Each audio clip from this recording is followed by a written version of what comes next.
참 사랑하시네. 하나님이 나 참 사랑하시네.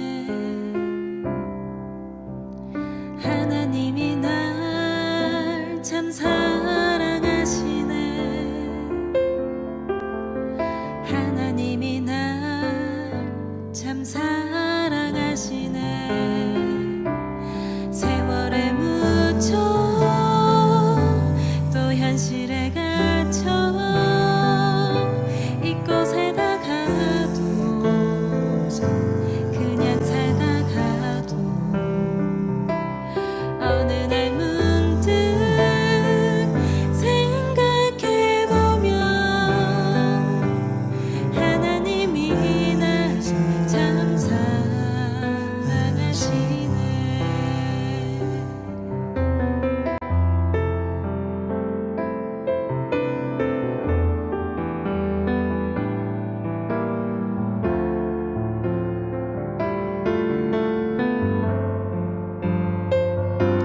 세월에 묻혀 또 현실에 갇혀 이곳에다 가도 그냥 살다 가도 어느 날 문득 생각해보면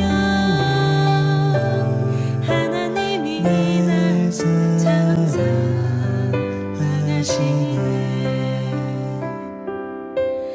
하나님이 날 참 사랑하시네.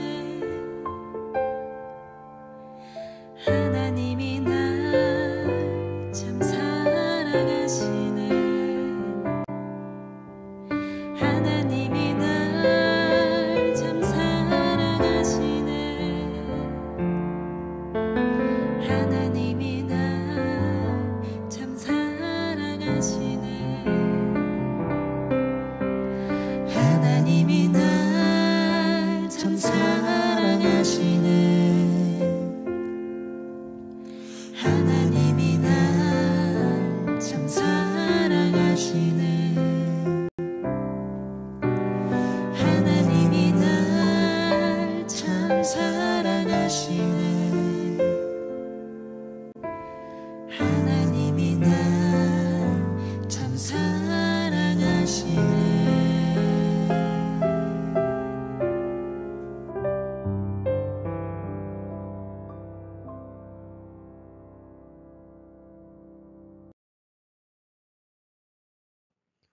감사합니다.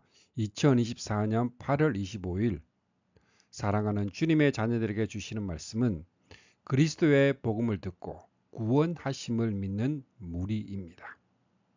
성경 말씀은 갈라디아서 3장 11절에서 12절 말씀입니다. 또 하나님 앞에서 아무나 율법으로 말미암아 의롭게 되지 못할 것이 분명하니 이는 의인은 믿음으로 살리라 하였습니다. 율법은 믿음에서 난 것이 아니니 율법을 행하는 자는 그 가운데서 살리라 하였느니라. 아멘. 갈라디아서 3장 11절에서 12절 말씀입니다. 갈라디아서 3장은 믿는 자에게 주어지는 두 가지 은사인 칭의와 중생을 얻는 것이 율법의 행하는 것이나 듣고 믿음으로냐 묻고 있습니다. 만일 율법의 행위로 이루려 한다면 어떤 결과가 이르게 되는가를 말씀합니다. 그것은 저주 아래에 있게 된다 말씀합니다. 왜 그렇게 될까요? 첫 번째로 믿음으로 거듭나게 됩니다. 한 가지만 여러분에게 물어보겠습니다. 여러분은 유대교의 율법을 지켜서 성령을 받았습니까? 결코 그렇지 않습니다. 성령께서 여러분이 그리스도의 복음을 듣고 그분이 여러분을 구원하신다는 것을 믿었기 때문에 여러분에게 오신 것이 아닙니까? 갈라디아서 3장 1절 말씀입니다. 어리석다 갈라디아 사람들아, 예수 그리스도께서 십자가에 못 박히신 것이 너희 눈앞에 밝히 보이거늘 누가 너희를 깨더냐. 바울은 1장 6절 말씀에 그리스도의 은혜로 너희를 부르신 이를 이같이 속히 떠나 다른 복음을 따르는 것을 내가 이상히 여기노라 말씀하고 있습니다.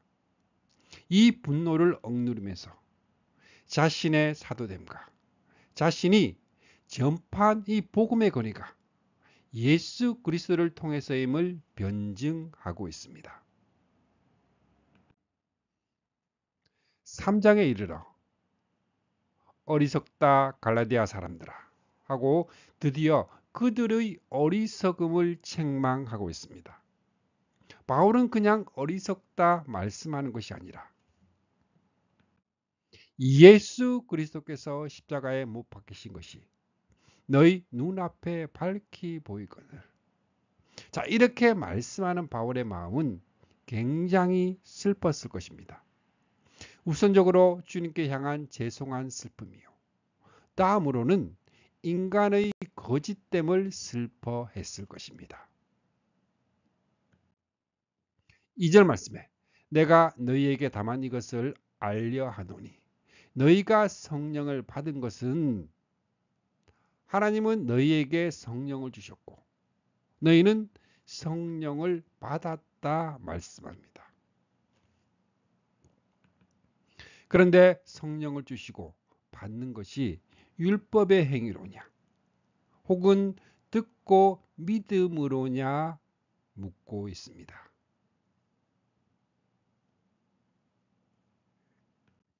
다시 말하면 너희가 할례를 행하고 율법을 지켰기 때문에 성령을 주셨느냐.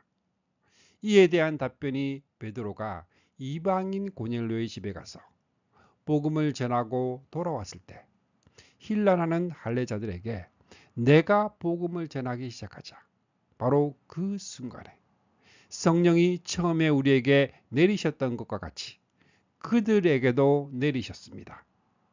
그때 나는 요한은 물로 세례를 주지만 너희는 성령으로 세례를 받을 것이다 하신 주님의 말씀이 생각났습니다. 이처럼 하나님께서 주 예수 그리스도를 믿는 우리에게 주신 것과 같은 선물을 그들에게도 주셨으니 내가 누구에게 이 일을 제기할 수 있었겠습니까? 하나님은 다만 듣고 믿는 이방인들에게 성령을 주셨고 그들은 받았던 것입니다. 3절 말씀에 너희가 이같이 어리석으나 성령으로 시작하였다가 이제는 육체로 마치겠느냐 책망을 합니다. 복음은 사람이 무엇인가 해야 하는 것이 아닙니다. 예수 그리스도께서 십자가상에서 다 이루었다 하신 것을 값없이 거저 받기만 하면 되는 것이 복음입니다. 이것이 듣고 믿음으로입니다. 그런데 사람이 율법의 행위로 이루려 한다면 이것이 육체로 마치겠느냐 뜻입니다. 너희가 성령을 받았다는 말씀은 믿는 자에게 이루어지는 거듭남을 가리킵니다. 주님은 누구든지 물과 성령으로 거듭나면 새롭게 되면 다시 나지 않으면 하나님의 나라에 들어갈 수 없다 말씀하셨습니다.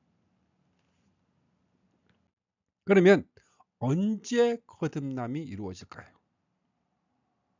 에베소서 1장 13절에서 그 답을 구할 수가 있습니다. 그 안에서 너희도 진리의 말씀, 곧 너희의 구원의 복음을 듣고 그 안에서 또한 믿어 약속의 성령으로 인치심을 받았으니 합니다. 제일 먼저 진리의 말씀, 구원의 복음을 전해주는 자가 있어야 합니다. 여기에 전도자의 거역할 수 없는 막중한 책임이 있습니다. 바울은 주님의 이름을 한 번도 들어본 적이 없다면 어떻게 주님을 믿을 수 있을까요? 누가 알려주지 않는다면 어떻게 들을 수 있겠습니까? 믿음은 그리스도에 대한 복음의 귀를 기울이는 데서부터 시작합니다. 전해주는 자가 있어야 들을 수가 있고 들어야 믿을 수가 있습니다. 그러면 무엇을 전해 주어야 할까요? 진리의 말씀, 곧 구원의 복음을 전해 주어야 합니다. 교훈이 아닙니다. 축복은 더욱 아닙니다. 복음을 전해 주어야 이를 듣고 믿어 성령으로 인치심을 받게 된다 말씀합니다. 그러면 복음이 무엇일까요? 구원의 복음. 구원을 주는 말씀이 복음이라는 뜻입니다. 그러므로 모든 말씀이 다 복음은 아닙니다. 심지어 복음서를 설교한다고 해서 반드시 구원의 복음을 증거하고 있다 말할 수 없습니다. 왜냐하면 우리의 구원은 오병이어로 주어진 것이 아니기 때문입니다. 나사로의 무덤에서 가능하여진 것이 아닙니다. 구원의 복음은 오직 예수 그리스도께서 십자가에 못 박혀 죽으심을 통해서만 가능한 것임을 명심해야 합니다. 그러므로 바울은 어리석다 갈라디아 사람들아, 예수 그리스도께서 십자가에 못 박히신 것이 너희 눈앞에 밝히 보이거늘 누가 너희를 깨드냐 책망했던 것입니다. 어떻게 생각하십니까? 문자 그대로 갈라디아 사람들이 주님의 십자가를 육신의 눈으로 밝히 볼 수 있었다는 말씀입니까? 아닙니다. 볼 수가 없었습니다. 그러나 밝히 보았을 것입니다. 무슨 뜻이냐고 하면 사도 바울이 그러나 내게는 우리 주 예수 그리스도의 십자가 외에 결코 자랑할 것이 없으니 하고 말씀하고 있는 것으로 보아 그들의 눈에는 밝히 보이도록 귀에는 쟁쟁하도록 가슴에는 못이 박히도록 증거해 주었을 것이 분명하기 때문입니다. 사도 바울은 너희가 성령을 받았는지 의심스럽다 말씀하고 있지 않습니다. 성령을 주시고 이 받았다는 것을 인정을 하고 확신을 하고 있습니다. 주님의 자녀인 우리는 성령 충만을 계속적으로 사모해야 마땅합니다. 그러나 이미 주셨고 받았다는 이 엄청난 은사를 감사하고 감격하면서 이를 사용을 해야만 있는 자에게 주시는 은혜 위에 은혜를 받을 수가 있는 것입니다. 그러므로 바울은 너희에게 성령을 주시고 확신을 가지고 말할 수가 있었던 것입니다. 갈라디아 사람들에게 예수 그리스도께서 십자가에 못 박히셨다는 구원의 복음을 전해 주었고 그들이 듣고 믿었다면 성령으로 거듭났음이 분명하기 때문입니다. 성경은 말씀합니다. 하나님의 영을 받아 말하는 사람은 누구든지 예수님을 저주할 수 없고 성령의 도움 없이는 아무도 예수님을 주님이시라 고백할 수 없습니다. 바울은 갈라디아서 2장에서 칭의를 말씀하고 3장에서는 거듭남과 의롭다함이 어떻게 다르고 왜 필요한가를 말씀하고 있습니다. 의롭다함을 받는 것은 의로우신 하나님께 받아들여짐을 위해 필요한 것입니다.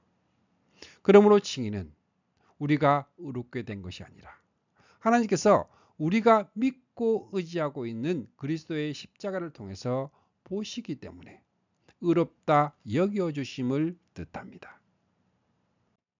그렇다면 거듭남은 왜 필요할까요? 지금 우리가 구원을 얻었으나 완성이 된 것은 아닙니다. 그때에 그리스도께서 온 세상 만물을 이기시는 놀라운 힘으로 우리의 죽을 몸을 당신의 영광스러운 몸과 같이 변화시켜 주실 것입니다.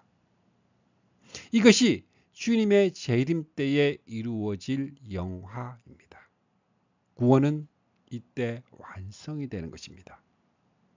그런데 거듭나지 못한 사람, 그 안에 그리스도의 영이 없는 사람은 영화될 수가 없습니다.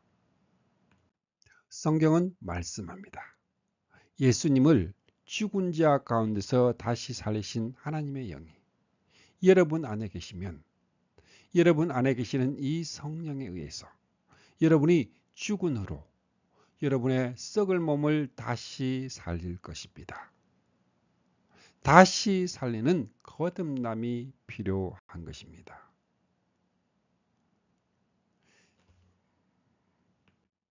이러한 성령으로 거듭남이 율법의 행위로냐 혹은 듣고 믿음으로냐, 율법의 행위에서냐 혹은 듣고 믿음에서냐 거듭 묻고 있는 것입니다.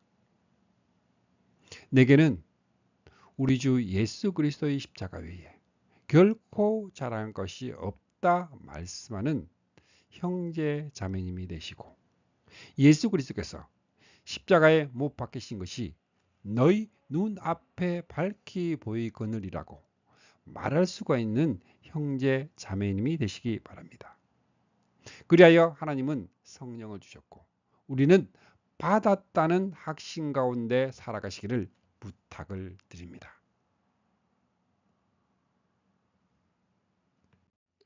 두 번째로 믿음으로 의로운 자라입니다. 갈라디아서 3장 6절 말씀입니다. 아브라함이 하나님을 믿음에 그것을 그에게 의로 정하셨다 함과 같으니라. 갈라디아서 3장 1절에서 5절 말씀에서 성령을 주시고 받은 백성이 듣고 믿음으로 된 것임을 말씀합니다. 바울은 다시 칭의로 돌아가 죄인이 하나님 앞에 의롭다함을 얻는 것이 율법의 행위에서가 아니다, 듣고 믿음으로 됨을 믿음의 조상 아브라함을 통해서 논증합니다. 아브라함이 하나님을 믿음에 그것을 그에게 의로 정하셨다 함과 같으니라. 아브라함도 믿음으로 의롭다함을 얻었다 말씀합니다. 이는 창세기 15장 6절 말씀의 인용으로 하나님은 아브라함을 데리고 바깥으로 나가서 말씀하셨습니다. 저 하늘을 쳐다보아라. 내가 하늘에 저렇게 총총히 반짝이는 별을 다 셀 수가 있겠느냐.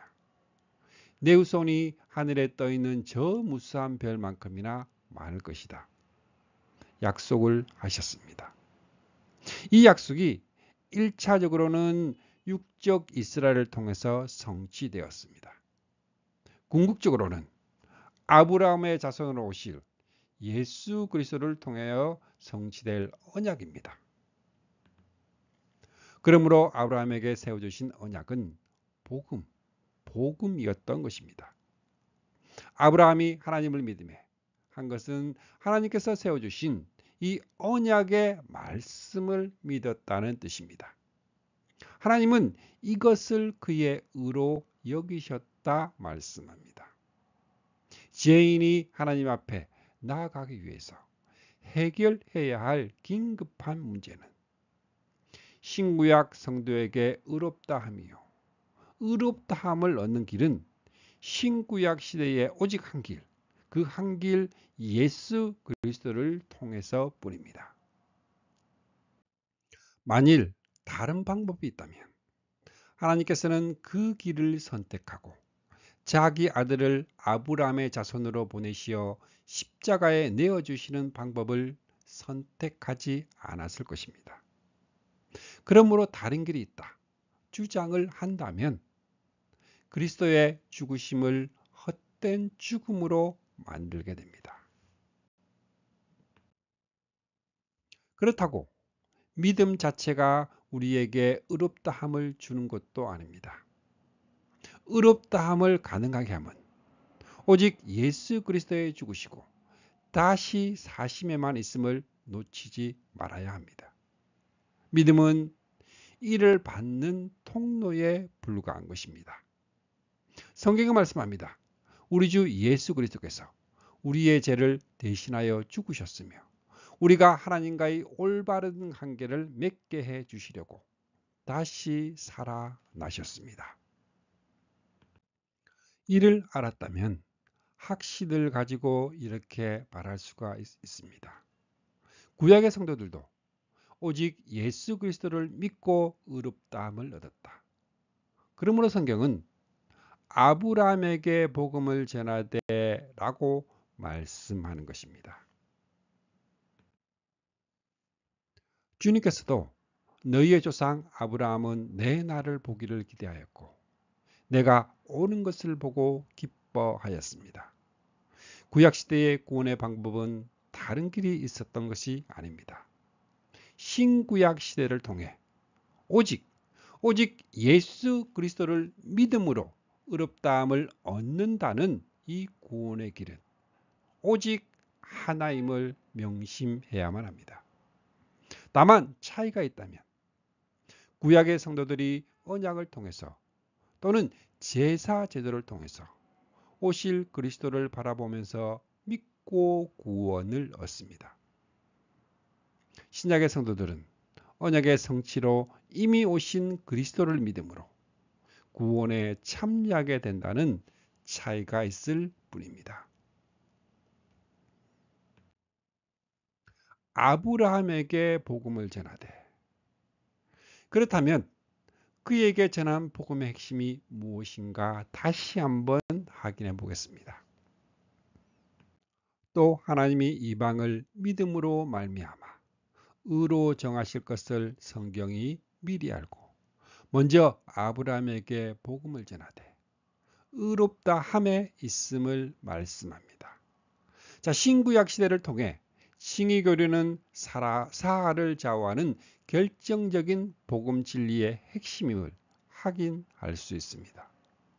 왜냐하면 의롭다함을 얻지 못하면 의로우신 하나님 앞에 나아갈 수가 없으며 인간의 행위로는 그의 앞에 의롭다함을 얻을 육체가 없기 때문입니다.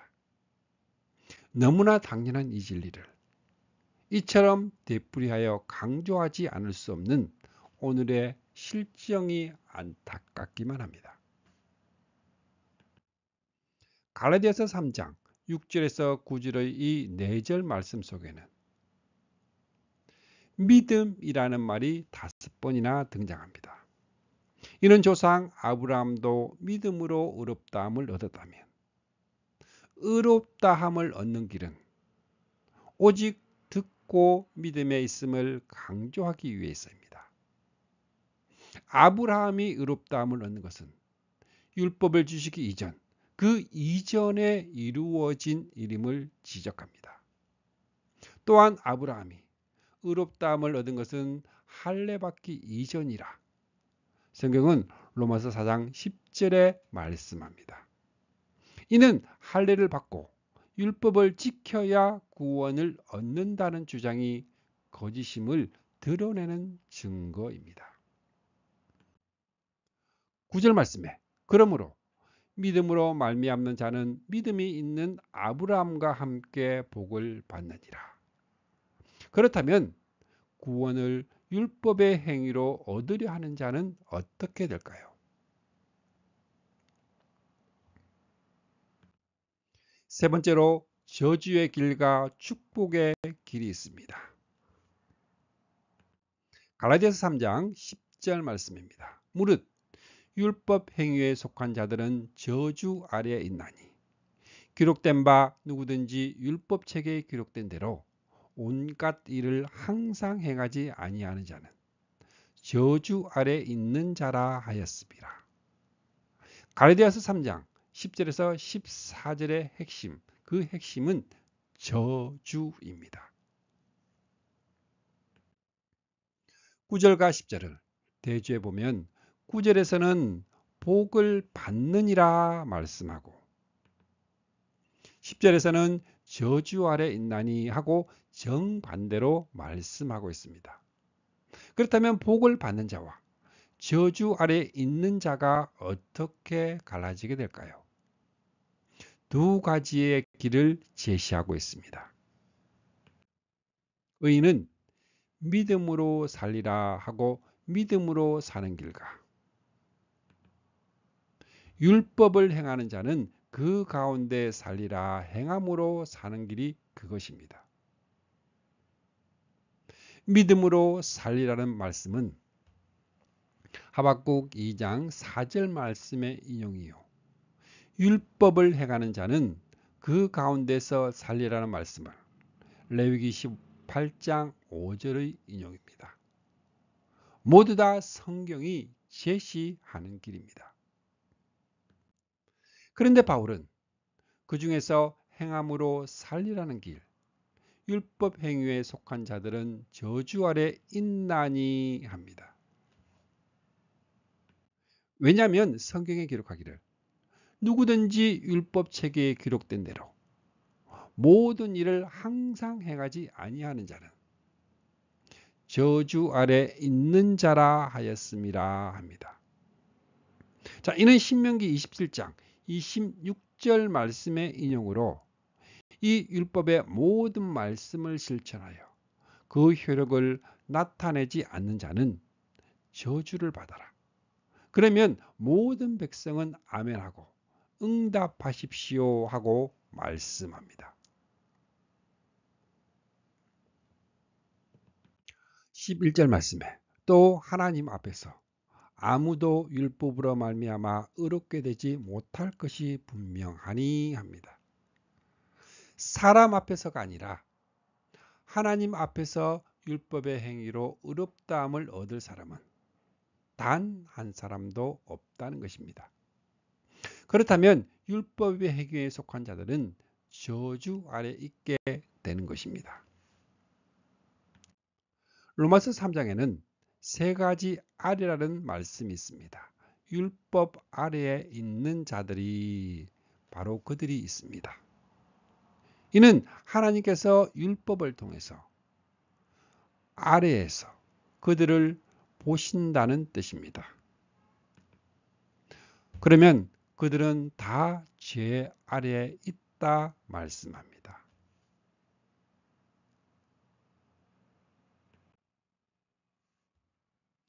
그러면 죄 아래에 있는 자들은 하나님의 심판 아래에 있다 말씀합니다.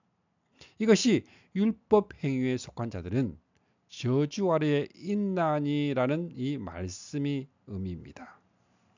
유대인들뿐만이 아니라 온 인류는 이 세 가지 아래에 놓여 있었던 것입니다. 그런 절망적인 상태에 놓여 있는 자들에게 죄가 너희를 주장하지 못하리니 이는 너희가 법 아래 있지 아니하고 은혜 아래 있으니 하고 은혜 아래 십자가 아래에 있게 해 주신 것입니다.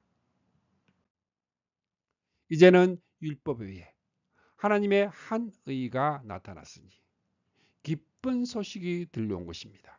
이 복음은 우리를 구원하시는 그리스도를 믿고 따를 때만 하나님께서 우리를 하늘나라에 들어가기에 합당한 자, 곧 하나님 보시기에 의롭다고 인정해 줄 자로 만드신다는 것을 우리에게 가르치고 있습니다. 이것은 처음부터 끝까지 믿음으로 성취되는 것입니다.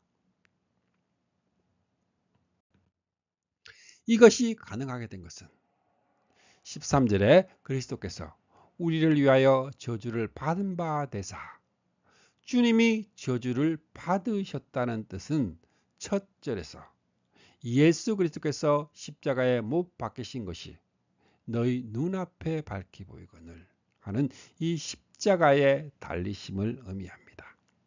지금은 십자가를 자랑스럽게 목에 걸고 다니지만 초대교회 당시는 십자가 복음이 거리끼는 것이요 미련한 것일 뿐만이 아니라 부끄러운 것이었을 것입니다. 왜냐하면 십자가는 사형 형틀이었기 때문입니다. 뿐만이 아니라 기록된 바 나무에 달린 자마다 저주 아래 있는 자라 하였습니다. 이는 죽을 죄를 범해 처형을 당한 자의 이 시체를 나무에 달아 모든 자 앞에 경고로 삼았기 때문입니다. 그리스도를 배척한 자들은 주님을 십자가 나무에 못 박아 죽인 후에 하나님께 저주를 받아 죽었다 말했을 것입니다. 바울은 그래, 예수 그리스도께서는 저주를 받아 죽으셨다. 그러나 분명히 알라. 주님은 우리를 위하여, 바로 너를 위하여 대신 저주를 받으셨다 말씀하고 있는 것입니다. 율법의 저주에서 우리를 속량하셨으니 이를 의미합니다. 이 율법의 모든 말씀을 실행하지 아니하는 자는 저주를 받을 것이라 하고 율법을 제정하여 주신 그분이 우리를 위해서 대신 저주를 받으셨습니다.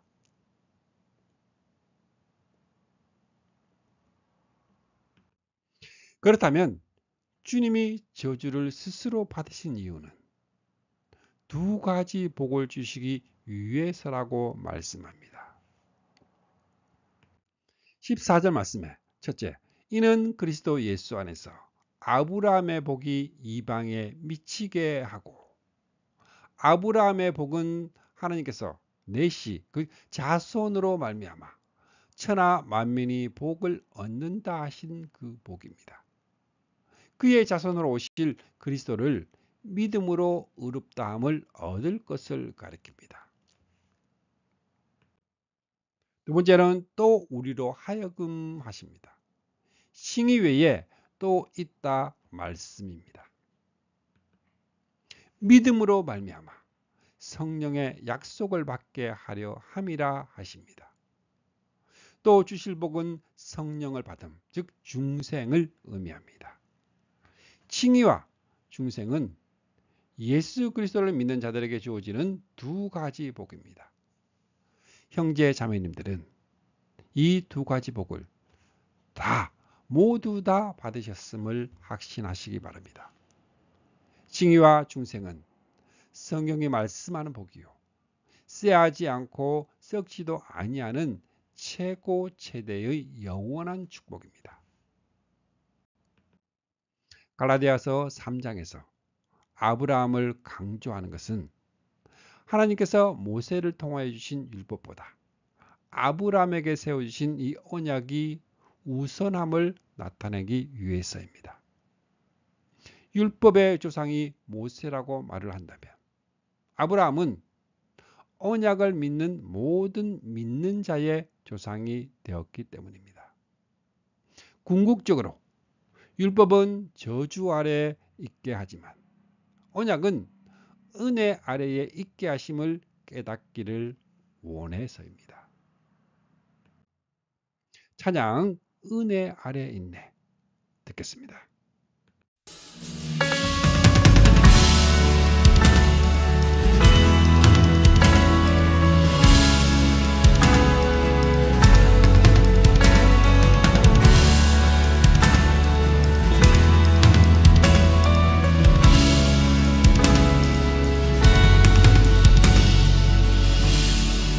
죄악 가운데 머물러 있던 나의 삶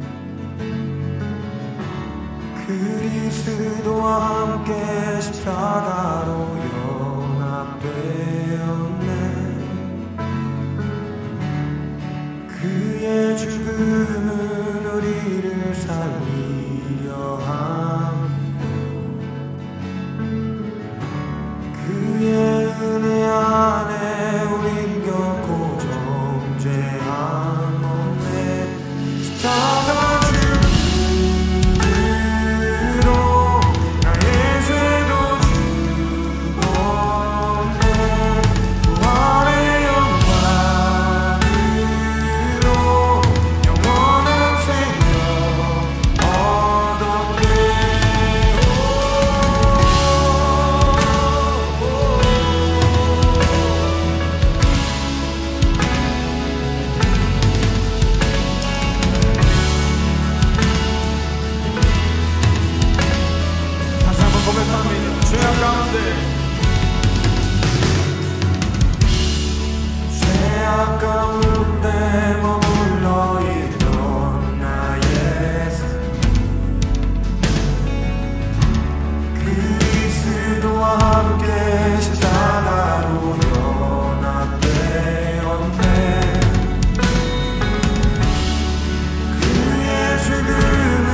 7절에 여러분은 이 일만 봐도 진심으로 하나님을 의지하는 사람은 누구나 아브라함의 자손이 된다는 것을 알 수 있습니다. 9절에 그리스도를 의지하는 사람은 모두 아브라함과 같은 복을 받게 되는 것입니다. 18절에 아브라함은 단순히 하나님의 약속을 받아들임으로써 구원을 받았기 때문입니다. 29절에 그리스도의 소유가 된 지금 우리는 참다운 의미에서 아브라함의 후손들입니다. 아브라함에게 주신 하나님의 약속이 우리의 것이 된 것입니다. 바울은 그럼에도 불구하고 할례를 행하고 율법을 지킴으로 복을 받을 줄 생각하느냐? 복을 받지 못하고 도리어 저주를 받게 될 것입니다. 그럼에도 불구하고 율법을 지켜 구원을 받으려고 하는 사람에게 하나님은 그들에게 저주 아래에 있는 자들이라 하십니다. 주님의 자녀인 우리는 하나님 안에, 주님 안에 살아가면서 그리스도를 의지하는 사람이 되어 아브라함과 같은 복을 받는 자들이 모두 다 되시기를 주님의 이름으로 축복합니다. 아멘.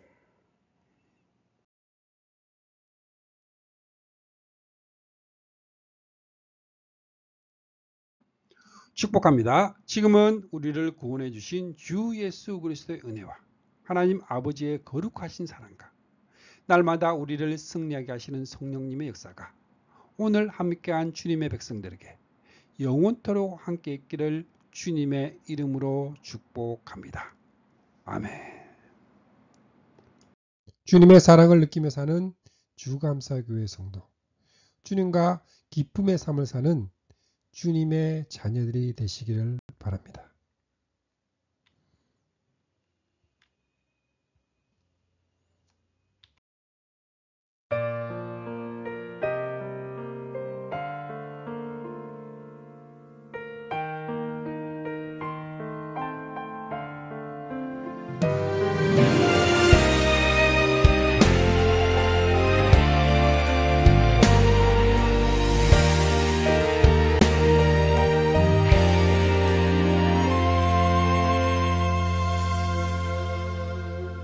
난 언제나 주님을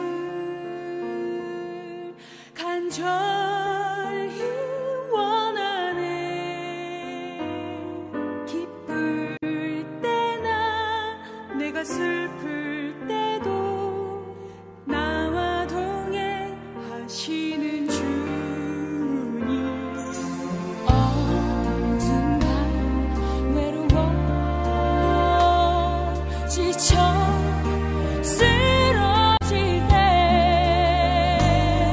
위로 주신 그 사랑 놀라워. 내 안에 있는 분 그를 나는 믿네. 언제나 내 안에 주님을 노래하며 따라가리. 놀라운 그 사랑 내 안에 영원함을 나는 믿네.